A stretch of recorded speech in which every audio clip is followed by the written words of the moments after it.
Sa isang sulok ng San Isidro, isang bayang dahan-dahang nilalamon ng pag-unlad, may isang matandang lalaking naglalakad ng paika-ika sa gilid ng gubat. Si Lolo Jose, 75 taong gulang na, at sa mata ng mga bagong saltang residente at abalang manggagawa, isa lamang siyang anino ng nakaraan, isang pulubing walang direksyon. Ngunit para sa gubat na iyon, para sa bawat puno at bawat tuyong dahon sa ilalim ng kanyang mga paa, siya ang tagapag-alaga, ang tunay na may-ari. Pumasok siya sa kaloob-looban ng gubat, gaya ng madalas niyang gawin sa loob ng maraming taon. Hindi para mangaso, hindi para mamutol ng malalaking puno, kundi para lamang mamulot ng mga tuyong sanga na nakakalat sa lupa. Mga kahoy na maaaring maipagbili sa palengke sa halagang ilang barya, o sapat na para sa pagsisindi ng apoy na pagpapakuluan niya ng tubig. Alam niya, sa kaibuturan ng kanyang puso, na ang gubat na ito ay dati niyang pag-aari. Dati, bago nagbago ang lahat, bago niya nawala ang lahat. Ngunit para sa mga taong makapangyarihan ngayon, para sa korporasyong nagmamay-ari na di umano ng lupain, si Lolo Jose ay isa lamang hamak na magnanakaw, isang taong grasa na walang karapatan kahit sa mga nahulog na sanga. Habang abala siya sa pagpulot ng mga tuyong kahoy, isang malakas na sigaw ang bumasag sa katahimikan ng gubat. Hoy! Tumigil ka dyan! Natigilan si Lolo Jose sa kanyang kinatatayuan, ang mga tuyong sanga ay biglang bumigat sa kanyang mga braso. Dalawang lalaking matikas ang pangangatawan ang papalapit sa kanya. Hindi sila pulis, ngunit ang kanilang uniforme, kulay khaki na may logo ng isang malaking korporasyon, ay nagsasabi ng kanilang kapangyarihan. Sila ang mga gwardya ng Verdant Land Holdings Inc. Nanginginig na humarap si Lolo Jose sa kanila. Ano po iyon? Tanong niya, ang boses ay garalgal dahil sa katandaan at kaba. Tinitigan niya ang dalawang lalaki, ang kanyang mga mata ay nanlalabo, sinusubukang aninagin ang kanilang mga mukha. Isa sa mga gwardya ang humakbang palapit, ang mukha ay puno ng paghamak. Anong ginagawa mo dito, matanda? Hindi mo ba alam na bawal kang pumasok dito? Namumulot lang ako ng mga tuyong kahoy, iho, sagot ni Lolo Jose. Itinuturo ang bigkis ng mga sanga sa kanyang likuran. Mga kahoy na kusa ng nalaglag sa lupa. Tumawa ang isa pang gwardya. Kahit na nahulog pa yan. Pag-aari pa rin ito ng kumpanya. Wala kang karapatang kumuha ng kahit ano mula rito. Pero, alam ko ang gubat na ito. Dati, itong lupa. Dati, putol ng unang gwardya, ang tawa nila ay umalingaw sa buong kagubatan. Anong dati? Lupa mo. Sa tingin mo, sino ka? Isa ka lang matandang pulubi na pakalat-kalat dito. Sino kami? Dagdag ng kasama nito, itinulak ang balikat ni Lolo Jose. Kami ang batas dito.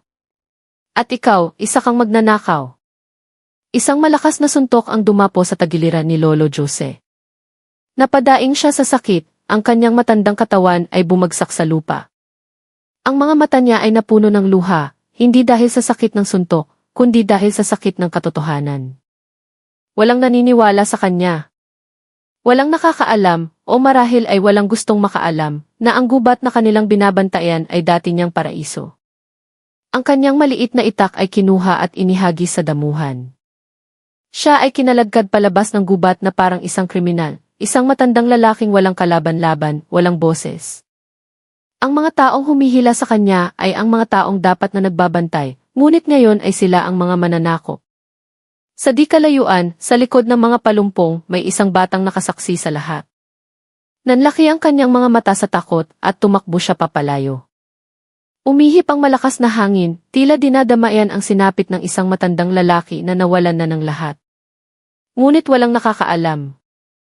Walang nakakarinig sa tahimik na panaghoy ng gubat, na ang taong kanilang hinuhusgahan, ang taong kanilang sinasaktan, ay ang tunay na kaluluwa ng lupaing kanilang inaangkin.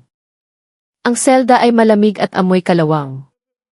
Si Lolo Jose ay nakaupo sa isang sulok, ang kanyang paayat na katawan ay nanginginig, ang mga kamay na dati isa na isa pag-aararo ng lupa ay nakakuyom ngayon sa ibabaw ng kanyang mga tuhod. Sa labas ng rehas, ang mga bulungan ay parang mga bubuyog na umuugong. Tingnan mo yang matandang yan, sa edad niyang yan, nagnanakaw pa rin. Baka naman dati na siyang magnanakaw. Ang mga salitang iyon ay pabulong, ngunit sapat ang lakas para tumusok sa puso ni Lolo Jose. Sa loob ng korte, pumalo ang hukom ng kanyang malyete.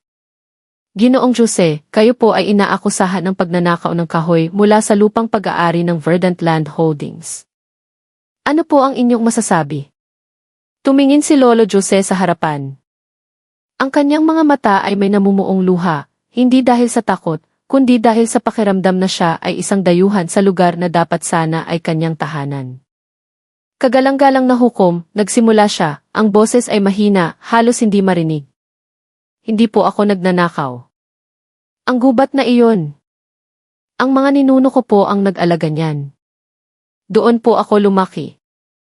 Ang piskal, isang lalaking nasa katanghalian ng edad na may matalim na tingin, ay tumawa ng mapakla. Sinasabi niyo po bang pag-aari niyo ang lupain, Ginoong Jose? Isang lalaking nakauniporme, ang isa sa mga gwardyang dumakip sa kanya, ang tumayo bilang saksi. Nakita ko po ang matandang ito, kagalang-galang na hukom, na palakad-lakad sa gubat. Noong una, inakala kong naliligaw lang siya. Pero nang makita ko ang dala niyang mga kahoy, alam ko na agad na nagnanakaw siya. Marami na pong beses namin siyang binigyan ng babala. Ang gwardiya ay nagsinungaling ng walang kakurap-kurap. Matagal na po siyang nagnanakaw dyan ng palihim. Tumango ang gwardiya. Opo, kagalang-galang na hukom.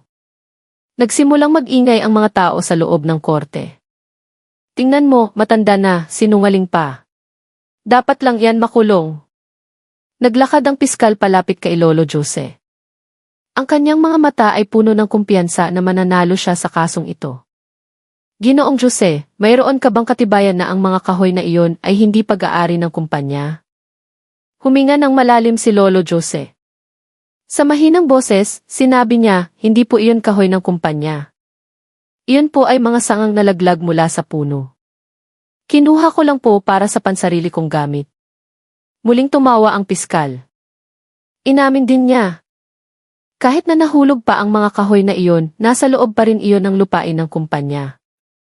At ang pagkuha ng anumang bagay na walang pahintulot ay pagnanakaw. Ang mga tao sa loob ng korte ay nagsimulang sumang-ayon sa sinabi ng piskal.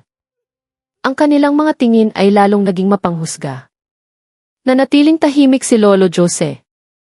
Alam niya na anuman ang kanyang sabihin, wala nang maniniwala sa kanya. Para sa kanya, ang paglilitis na ito ay hindi para hanapin ang katotohanan. Isa lamang itong lugar kung saan dinudurog ng malalakas ang mahihina. May nais pa po ba kayong sabihin bilang depensa sa inyong sarili? Tanong ng hukom. Umiling si Lolo Jose. Para saan pa? Wala nang saysay. Kung gayon. Sandali lang po. Isang malinaw at matatag na boses ang pumuno sa silid. Lahat ng mga mata ay napalingon sa pinto. Isang binatang lalaki na nakasuot ng barong ang pumasok.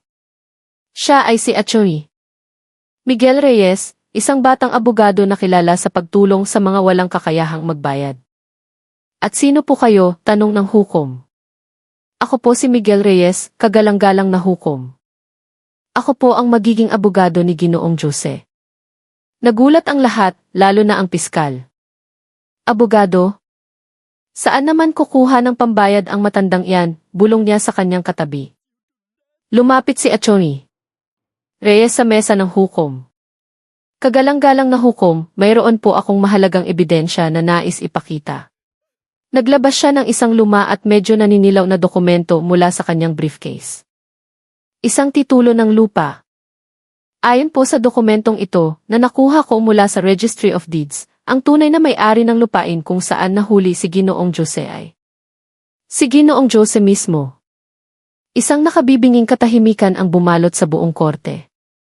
Ibinigay ni Atty. Reyes ang dokumento sa clerk. Pinag-aralan nito ng hukom, ang kanyang mga kilay ay nagsalubong. Ito ay isang orihinal na titulo. Walang katotohanan yan, sigaw ng piskal. Ito ay isang panlilinlang. Paanong magkakaroon ng ganyang kalaking lupain ang isang matandang tulad niya? Impossible. Tumingin si Atty. Reyes sa piskal. Imposible po ba, o hindi lang naaayon sa interes ng kumpanyang inyong pinoprotektahan? Tumingin siya sa hukom. Kagalang-galang na hukom, ang kliyente ko ay biktima ng land grabbing. Maraming taon na ang nakalipas, pinalayas siya sa sarili niyang lupa ng Verdant Land Holdings nang walang anumang legal na proseso. Kung babaliwalain ng korte ang katotohanan ito, handa po akong magsampa ng hiwalay na kaso para sa iligal na pag-angkin ng lupa. Hawak ng hukom ang titulo, ang kanyang mga daliri ay dumadampi rito. Ito ay isang napakabigat na akusasyon. Bakit ngayon lang ito lumabas? Dahil sa loob ng maraming taon, kagalang-galang na hukom, sagot ni Atty. Reyes, ang tunay na may-ari ay hindi man lang alam na may karapatan pa pala siya sa lupaing iyon. Muling natahimik ang korte. Ilan sa mga taong kanina inangungutya ay nagsimulang magtinginan. May mga matatanda sa nayon na biglang naalala ang isang kwento, isang matandang may-ari ng lupa na bigla na lang nawala matapos dumating ang kumpanya. At ngayon, ang taong iyon ay nakaupo sa kanilang harapan.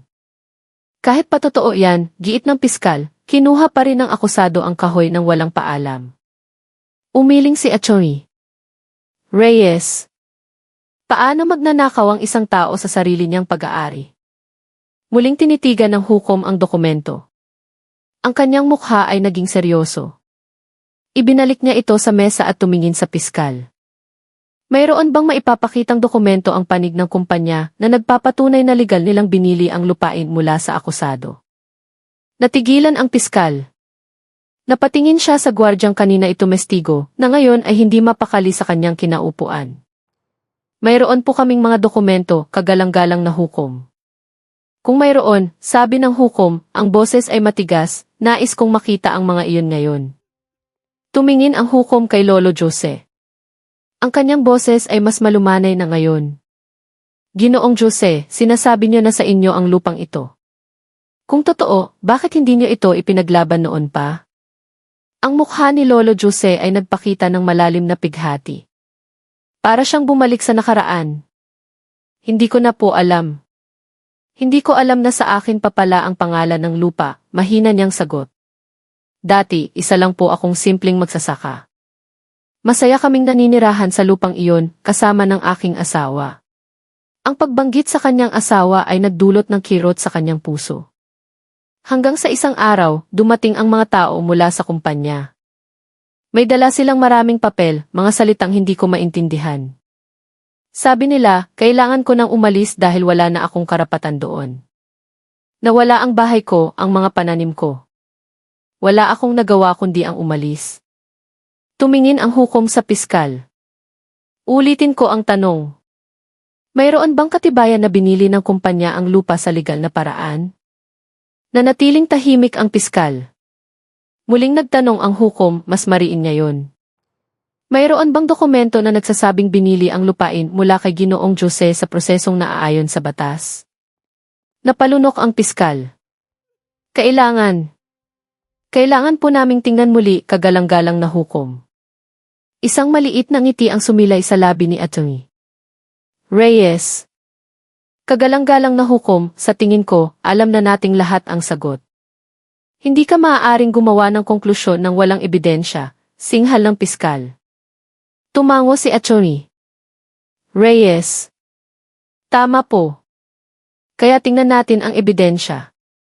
Kung talagang may hawak na titulo ang kumpanya, dapat ay maipakita nila ito ngayon din. Pumalo ang hukom.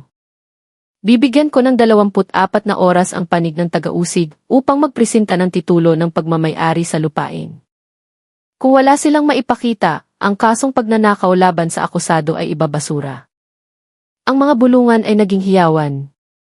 Si Lolo Jose ay napatingin kay Atty. Reyes, ang kanyang mga mata ay puno ng pagtataka at pasasalamat. Ngunit sa likod ng lahat ng ito, may isang kalungkutan na hindi maalis. Kahit pa maibalik sa kanya ang lupa, ang mga taon na nawala, ang mga alaala, ay hindi na kailanman maibabalik. Sa gitna ng kaguluhan, muling pumalo ang hukom. Katahimikan. Ayokong maging palengke ang korte ko. Nang tumahimik ang lahat, nagsalita si Atty. Reyes.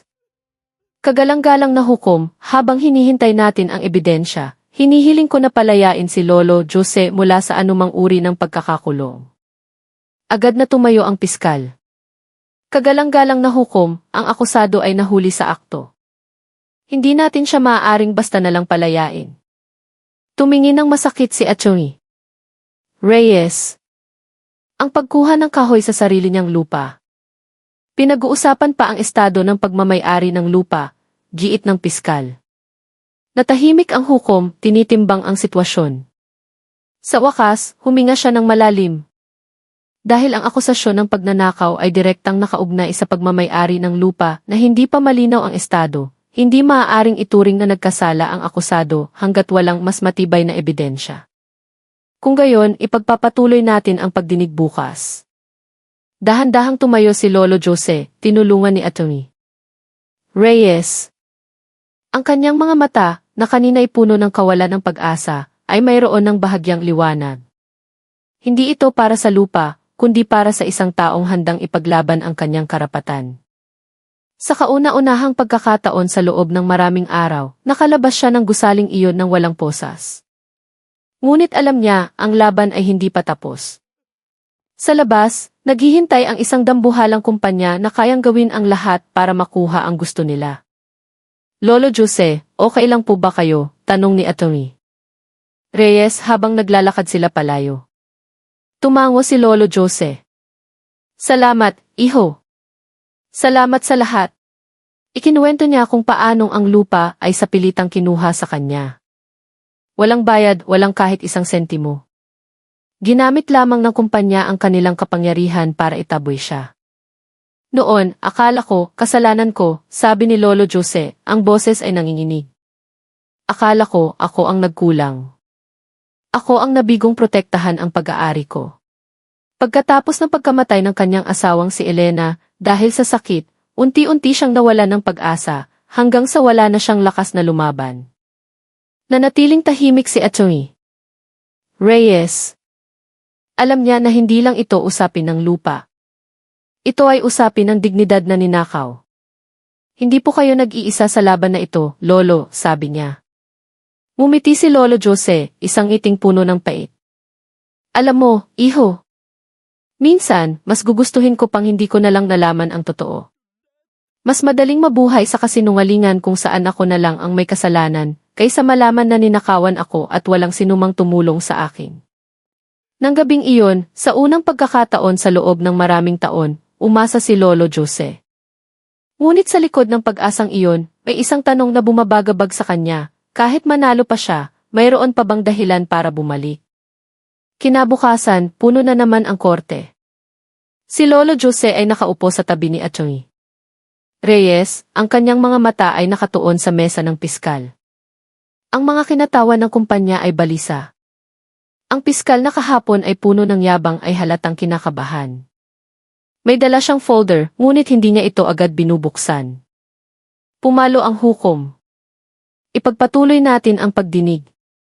Naidala na ba ng panig ng taga-usig ang dokumentong hinihingi? Tumikhim ang piskal. Sumulyap siya sa isang lalaking naka-Amerikana na nakaupo sa unahan, ang kinatawan ng kumpanya. Tinitigan lang siya nito ng masama, isang senyales na magsalita na. Nag-aalangang binuksan ng piskal ang folder. Kagalang-galang na hukom, matapos po naming suriin muli ang aming mga papeles. Mayroon po kaming mga dokumento ng transaksyon. Subalit, hindi po namin mahanap ang katibayan ng bayad o ang deed of sale na pirmado ng akusado. Biglang umingay ang silid. Muling pumalo ang hukom. Ibig sabihin, wala kayong dokumento na nagpapatunay na legal na binili ng kumpanya ang lupain mula kay Ginoong Jose. Huminga ng malalim ang piskal. Wala po, kagalang-galang na hukom. Ang bulungan ay lalong lumakas. Ang mga taong bayan na kahapon ay nanghusga kay Lolo Jose ay nakatingin na ngayon sa kanya ng maihalong awa at hiya. Tumayo si Atty. Reyes. Kagalang-galang na hukom, malinaw na po. Ang ibig sabihin nito, ang lupa ay nananatiling pag-aari ni Lolo Jose. Hindi niya ito kailanman ipinagbili. Muling tumingin ang hukom sa mga papeles. Dahil sa kakulangan ng ebidensya mula sa panig ng taga-usig, ang kasong pagnanakaw laban kay Ginoong Jose ay idinideklara kong ibinasura. Isang ngiti ng tagumpay ang sumilay sa labi ni Atty. Reyes. Ngunit sa tabi niya, si Lolo Jose ay nakaupo lang, walang imik. Nanalo siya, pero bakit parang walang laman ang kanyang puso? Nagpatuloy ang hukom. At dahil dito, maglalabas kami ng kautusan na ibalik ang pagmamay-ari ng lupa sa tunay nitong may-ari. Lahat ng mga mata ay napunta kay Lolo Jose. Nakayuko siya, ang mga kamay ay mahigpit na nakakapit sa kanyang pantalon. Pagkatapos ng ilang dekada, bumalik sa kanya ang lupa. Pero ngayon, isa na lamang siyang matandang lalaki. Wala na ang kanyang bahay, wala na ang kanyang pamilya, wala na ang kanyang buhay. At ngayon, ang natitira na lamang ay isang piraso ng lupang wala ng kahulugan para sa kanya. Sa labas ng korte, tumayo si Lolo Jose. Hindi siya umiiyak. Nakatayo lang siya roon, hinahayaang umikot ang lahat ng emosyon sa loob niya. Lumapit si Atty. Reyes, ang mukha ay puno ng pag-asa. Lolo, tapos na po ang lahat. Sa inyo na ulit ang lupa. Pwede na nating ayusin ang mga papeles para masigurong wala nang makakaagaw nito. Hindi sumagot si Lolo Jose. Nakatingin lang siya sa lupa sa ilalim ng kanyang mga paa, na para bang may hinahanap siyang nawawala. Lolo, pwede na kayong magtayo ulit ng bahay doon, patuloy ni Atty. Reyes, sinusubukang buhayin ang kanyang loob. Tutulungan ko po kayo. Sa unang pagkakataon mula ng hatulan, nagsalita si Lolo Jose. Ang kanyang boses ay pagod at basag. Masyado na akong matanda para magsimula ulit. Para saan pa ang lupang iyon sa akin ngayon? Ang bahay na dati nandoon ay matagal nang nawala. Ang asawa ko. Matagal na rin siyang wala. Wala nang naghihintay sa akin doon. Pero Lolo, doon na bumuhos ang mga luhang kanina pa pinipigilan ni Lolo Jose. Umiyak siya ng tahimik, ang kanyang mga balikat ay nanginginig. Ang lahat ng sakit at pangulila na kinimkim niya sa loob ng maraming taon ay biglang lumabas. Ang mga tao sa paligid niya, ang mga kapitbahay na dati nang husga, ay napayuko sa hiya. Gusto nilang humingi ng tawad, ngunit paano? Paano nila maibabalik ang isang bagay na matagal nang nawala? Isang batang babae ang lumapit kay Lolo Jose. Ang kanyang ina ay isa sa mga pinakamaingay na nangutya kahapon. Maingat niyang iniabot ang isang bagay na hawak niya, isang pirasong pandesal na nakabalot sa papel. Para po sa inyo, Lolo, sabi ng bata. Tumingin si Lolo Jose sa bata, pagkatapos ay sa pandesal. Ang simpleng alok na iyon ay tila mas mahalaga pa kaysa sa lupang kanyang naipanalo. Kinuha niya ito, ang kanyang mga kamay ay nanginginig. Umiti ang bata bago tumakbo pabalik sa kanyang ina. Sa sulok na iyon, habang hawak ang pandesal, napagtanto ni Lolo Jose na hindi ang lupa o ang bahay ang tunay niyang hinahanap. Ang hinahanap niya ay isang patunay na siya ay maihalaga pa, na may nakakaalala pa sa kanya, na mayroon pa siyang lugar sa mundong ito. Dahan-dahan niyang kinagat ang tinapay. Tumulo ang kanyang mga luha sa ibabaw nito. At sa unang pagkakataon sa loob ng napakaraming taon, naramdaman niyang may kaunting init sa loob ng kanyang puso. Ang lupa ay naibalik na sa kanya. Nalaman na ng mga tao ang katotohanan. Ngunit ang kanyang puso ay nanatiling walang laman. Naupo si Atty. Reyes sa tabi niya. Lolo, ano po ang plano ninyo? Umiling si Lolo Jose. Umiti siya, isang ngiting puno pa rin ng kalungkutan. Hindi ko na kailangan ang lupang iyon para sa sarili ko, sabi niya, ang boses ay halos isang bulong. Gusto kong ibigay ang lupang iyon. Nagulat si Atty. Reyes. Hindi niya inakala na ang isang matandang lalaking ninakawan ng lahat ay may puso pa para magbigay. Sigurado po kayo, Lolo. Tumango si Lolo Jose. Para saan pa ang isang bagay na hindi ko naman madadala sa kabilang buhay? Gusto kong ang lupang iyon ay maging tahanan para sa mga nawala ng tahanan, katulad ko noon. Halos maiyak si Atty. Reyes. Nang gabing iyon, isang desisyon ang nabuo.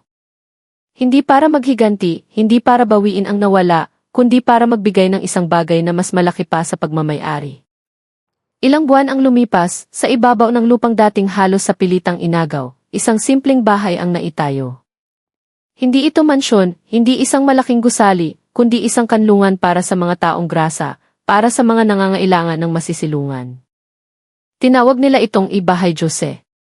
isang tahanan para sa mga walang mauwian. Doon, kasama ng mga taong tinutulungan niya, si Lolo Jose ay hindi na matandang nag-iisa. Siya ay naging isang ama, isang lolo sa isang bagong pamilya. Hindi na niya hinanap ang nakaraan. Sa halip, sa pagtulong sa iba, natagpuan niya ang isang bagong layunin. At sa unang pagkakataon, pagkatapos ng napakahabang panahon na pakiramdam niya ay isa siyang dayuhan sa sarili niyang bayan,